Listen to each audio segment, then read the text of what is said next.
Good afternoon বন্ধুরা, কেমন আছো সবাই? আশা করি তোমরা সবাই ভালো আছো।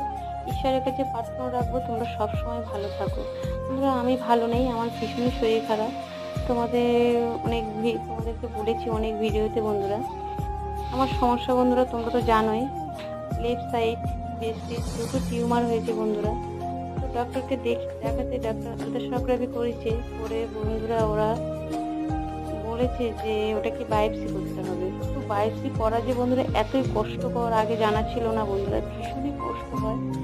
বায়োপসি এই ব্রেস্টের মধ্যে যে টিউমার রয়েছে বন্ধুরা, সেই টিউমারের মধ্যে সুচ ফুটিয়ে ওটা থেকে মাংস বের করে নেয়, সেটা দিয়েই নাকি বায়োপসি রিপোর্ট করানো হয়। তো আমার জানা ছিল না বন্ধুরা, ভীষণই খুবই কষ্টকর জানো তো। আমার টিউমার দুটো হয়েছে, একটা এই সাইডে হয়েছে এই দিকে, আর একটা এই সাইডে। এই জন্যই ভীষণ শরীর খারাপ বন্ধুরা, চিন্তায় চিন্তায়। তোমরা ভালো থেকো।